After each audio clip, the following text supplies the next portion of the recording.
आज आपण बनवणार आहेत पनीरचे मोमोज आणि मस्त मोमोज सोबत खायची चटपटीत अशी चटणी। नमस्कार सगळ्यांचे स्वप्नगंधाज व्लॉगमध्ये सगळ्यांचे खूप खूप स्वागत। प्रथम आपण मोमोज सोबत खायची चटणी बनवूया। इथे मी 2 मोठे टोमॅटो घेतले आहेत कट करून, त्यामध्ये कोथिंबीरचे देठ घातलेले आहेत आणि इथे कलरसाठी बेडगी मिरच्या 2 आणि तिखटवाल्या लाल मिरच्या 2 अशा प्रमाणात मी मिरच्या घेतलेल्या आहेत आणि 7 ते 8 लसूण पाकळ्या यामध्ये घालून एक अर्धा ग्लास पाणी ओतून 5 मिनिटं शिजवून द्यायचं आहे। नंतर 1 चमचा कॉर्नफ्लॉवर घेऊन त्यामध्ये थोडंसं पाणी मिक्स करून त्याची पेस्ट बनवून ते त्या मिश्रणामध्ये ओतून घ्यायचे आहे आणि 2 मिनिटं उकळून घ्यायचे आहे। कॉर्नफ्लॉवरमुळे चटणीला टेक्स्चर छान येतं। नंतर पॅनमध्ये तेल घेऊन लसणाचे तुकडे आल्याचे तुकडे घालून छान लालसर होईपर्यंत परतून घ्यायचे आहेत। त्यामध्ये आपल्याला बारीक केलेली चटणी सगळी पेस्ट ओतवायची आहे। त्यामध्ये चवीनुसार मीठ, चवीनुसार थोडीशी साखर आणि काळी मिरी पूड घालून सगळं मिश्रण मिक्स करायचं आहे। नंतर यामध्ये 2 चमचे व्हिनेगर आणि 2 चमचे सोया सॉस घालून मिक्स करून घ्यायची आहे चटणी आणि 2 ते 3 मिनिट शिजवून घ्यायची आहे। मोमोजसोबत खायची चटणी मस्त तयार झालेली आहे। मस्त अशी एकसारखी छान चटणी आपली बनवून तयार झालेली आहे। आता आपण मोमोज बनवायलाच घेऊया। इथे मी मोठी एक वाटी मैदा घेतलेला आहे, त्यामध्ये चवीनुसार मीठ आणि इथे मी 2 चमचे तेल घातलेलं आहे। हे थंडच तेल आहे, गरम तेल नाही घातलेलं आणि त्यामध्ये आपल्याला मस्त थोडं थोडं पाणी मिक्स करून हा मैद्याचा डो छान मळून घ्यायचा आहे। डो मळताना हळूहळू पाणी घालून छान मळून घ्यायचा आणि जास्त पातळ आणि जास्त घट्ट पण नाही, असं मीडियम कन्सिस्टन्सीचा डो आपल्याला इथं मळून घ्यायचा आहे। छान कणिक मळून झाल्यानंतर आपल्याला इथे 2 चमचे तेल वरून लावून छान झाकून ठेवायचे आहे। तोपर्यंत छान आपल्याला स्टफिंग बनवेपर्यंत 10 मिनिटं छान कणिक भिजली जाते, त्यामुळे मोमोज पण छान होतात। आता त्यानंतर आपल्याला इथे कणिक मळून झालेली आहे। आता आपण त्यानंतर स्टफिंग बनवायला सुरुवात करूया। इथे पॅन घेतलेला आहे, पॅनमध्ये 2 चमचे तेल घातलेलं आहे। तेल गरम झाले की त्यामध्ये इथे जिरेची फोडणी दिलेली आहे।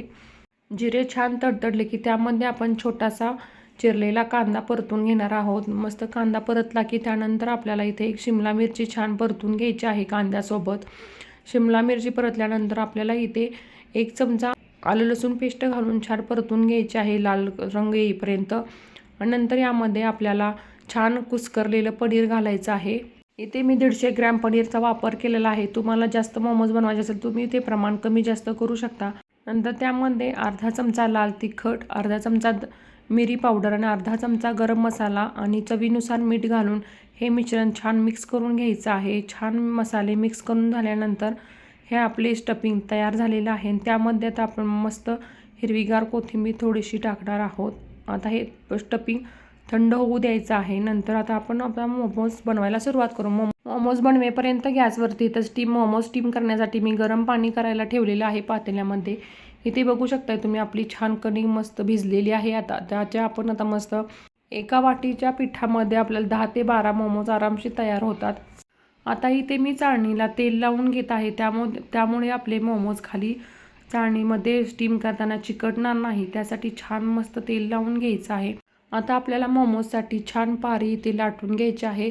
जास्त जाड पारी लाटायची नाही, नाहीतरी मोमोज खाताना छान लागत नाही। छान मी मीडियम साईजची पारी लाटून घेतलेली आहे। तुम्ही बघू शकताय जसे आपण मोदकाला कळ्या पाडतो तर त्या पद्धतीने एका साईडला आपल्याला अशा पद्धतीने व्हिडिओमध्ये दाखवल्या पद्धतीने अशा कळ्या पाडून घ्यायच्या आहेत मस्त आणि एका साईडलाच पाडायच्या आहेत आणि दुसरी साईड त्याच्यावरती त्या साईडला चिटकून द्यायची आहे। या पद्धतीने ह्या मोमोजची डिझाईन बनवलेली आहे मी। तुम्हाला जसे हवे तसे तुम्ही डिझाईन बनवू शकता। साधा मोदकाप्रमाणे तुम्ही सिंपल डिझाईन पण ठेवू शकता। बघू शकता इथं अशा प्रकारे एक मोमोज तयार झालेला आहे। इथे मी दुसरी पद्धत दाखवत आहे। अशी पाळी लाटून मधून असं दोन्ही साईडनं कळ्या पाडून घ्यायच्या आहेत, छान अशा पाकळ्या पाडून घ्यायच्या आहेत, त्यामुळे ही पण डिझाईन छान दिसते। अशा पद्धतीने तुम्ही वेगवेगळ्या डिझाईन बनवू शकता तुमच्या आवडीच्या। इथे बघा अशा पद्धतीने हे मोमोज तयार झालेले आहेत। आता सगळे मोमोज मी इथं स्टफ केलेले आहेत आणि आपल्याला मोमोज आता स्टीम ठेवायचे आहेत। त्याला वरून आता आपल्याला मस्त तेल लावून घ्यायचं आहे सगळ्या मोमोला, त्यामुळे मोमोला छान अशी चकाकी येते आणि मोमोज छान दिसतात। आपल्याला हे मोमोज 15 मिनिटं स्टीम करून घ्यायचे आहे आणि तुम्ही बघू शकता इथं 15 मिनिट मोमोज स्टीम झालेले आहेत। मस्त असे मोमो तयार झालेले आहेत। तुम्ही बघू शकताय मस्त असं चकाकी आणि कलर छान आलेला आहे आणि आपण पातळ पाळी लाटल्यामुळे मोमोज परफेक्ट बनलेले आहेत। अशा पद्धतीने आपले पनीर मोमोज छान मस्तपैकी बनवून तयार झालेले आहेत. तुम्ही पण असे साधे सिंपल मस्त मोमोज असे बनवून बघा, खावा आणि मला कमेंट करून सांगा मग तुमचे मोमोज कसे झालेले आहेत. तुम्ही बघू शकता व्हिडिओमध्ये आपल्या एक एक मोमोला कशी मस्त चकाकी आलेली आहे, छान बनलेले आहेत. मऊ लुसलुशीत असे आपले मोमोज तयार झालेले आहे. तुम्हाला मी इथे एक मस्त मोमोज ना फोडून दाखवते, तुम्ही त्यामुळे बघू शकता तुम्ही आपले मोमोज किती छान प्रकारे बनलेले आहेत. तुम्हाला जर ही रेसिपी आवडली असेल तर माझ्या चॅनेलला लाईक करा, शेअर करा, सबस्क्राईब करा आणि ही तुम्ही पण मोमोज बनवून खावा.